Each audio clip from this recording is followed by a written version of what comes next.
Greetings. My name is Shawn Carmody.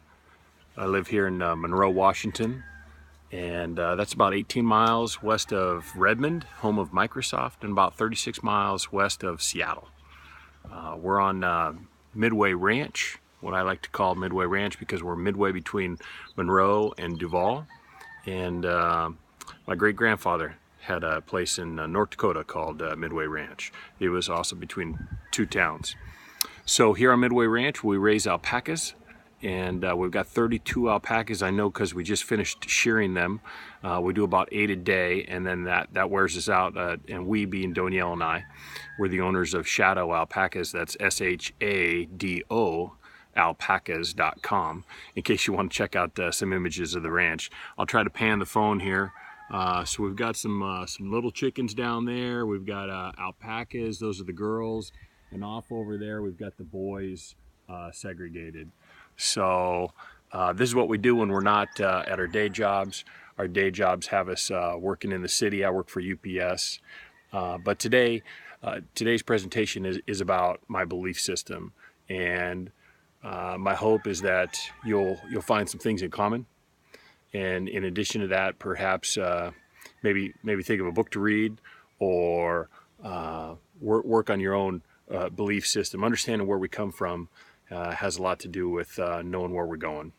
And I developed a philosophy early on in life that life was really about like 4 quarters. And by that I meant your first phase, or your first is your youth. And a lot happens in our youth. This is our K through 12 education time, the first quarter being, birth through 18. And then after that, you get into being a young adult, marriage, finding your career. I wasn't lucky at this stage of my life with marriage and relationships. Didn't last as I planned to, but I was lucky with career, and so I found a home. And I've been with United Parcel Service for now coming up on 29 years this month. And then you get into your third quarter, and that's kind of where I am now. So first quarter, 0 to 18, and then add 18 years to that, you get into the second quarter. So 19 to 37, and then 38 at 18, and you get 56. So that's the kind of time frame of the third quarter, and this is about midlife maturity and experience. And then finally, the philosophy was fourth quarter is hopefully retirement, a changing, maybe your grandparents at this point in your life, but it's a transitional phase. In many ways, at the last stages, we become dependent. But really, I want to talk about self-belief more than anything. And there were really a couple books that were definitely influential to me. One was Robert Fulgram's book, All I Need to Know I Learned in Kindergarten. And then another one was Richard Bach's Jonathan Livingston Seagull. So those are a couple books that influenced me.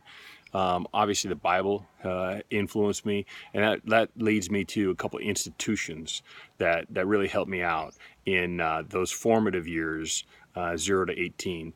Starting with the Young Men's Christian Association, YMCA, as many of us know of it. And what I have here for you, I'm gonna pan back here.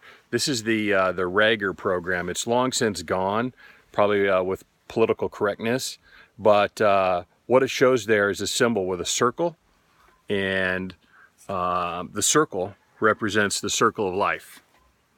Okay, and there was a process for this Rager program. What would happen is every year you go to camp, and you get with a camp counselor on a voluntary basis if you wanted to be part of the Rager program. And it's about self-development. What challenge did you want to challenge yourself between this summer camp and next year's summer camp? And then you would just have that conversation. It was just talking. And then there would be a ceremony with all those that wanted to participate, and you get a rag. And they talked about tying the knot. The knot was a square knot because the more you pull on it, the tighter it gets. And that's supposed to represent the harder you try to work at your goals, the stronger you get as an individual. So as I said, there were 4 sides to this, and it really relates to the textbook that I'm reading this quarter. because the circle of life is surrounded by the square, and the square represents the four sides: the social side of individuals and society, the mental and physical and emotional sides of the being, and then finally that inner part is the triangle, and that's the spirit, mind, and body of the individual, and at the core of the entire image is the cross, and that's to represent faith. And you know, they've kind of gotten away from, unfortunately, talking about individual faiths, and we're all about politically correct, and organizations like the YMCA, who I still dearly support. You know, they've just kind of become the big melting pot. But I remember the good old days, and for me, this was my last rag. I got one every year, and there's only like one I didn't get, and that was the white rag. And so they had different colors every year too. So why is self-belief important, and how do organizations help you? Well, I found my Christian faith through another organization called Young Life. And Young Life was supported and announced at the schools. I was able to go to a camp. I went to a camp up in Vancouver, British Columbia, and that's where I accepted Christ. So whether it's books or organizations, our self-belief system is formed through these aspects: our emotional, physical, spiritual development. And that happens through interactions with people. That happens through interactions with ourself and our own introspection when we read. And it comes from preparation, doing the work. So my self-belief system is that it's now been influenced by the third stage, because in the third stage, that's where I'm at now. I've learned that what works, we'll keep doing that. And what doesn't work, find a new solution. In either case, you need to grow, you need to develop, because anything less than that is stagnation. So as I prepare for that fourth stage, hopefully in another 7 years and 6 months, I'll retire from UPS and really start my next career.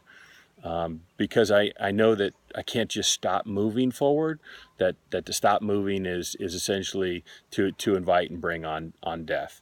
And I'm too young for that. I'm just too young for that, and I'm not ready. So I just want to encourage all of you to, you know, understand your self-belief system, know what's important to you, and know where your thoughts and ideas come from. Challenge them from time to time.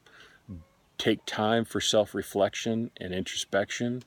And if it's working, keep doing it. If it's not, seek help. Find a different solution from those around you. And that's just a little bit about me, without diving any deeper. I hope you've enjoyed today's introduction to Shawn Carmody, my self-belief system, and you know that it's influenced by some basic books, including the Bible for certain, and also by some institutions that are still near and dear to me at this point in life. Thank you so much, and have a great day.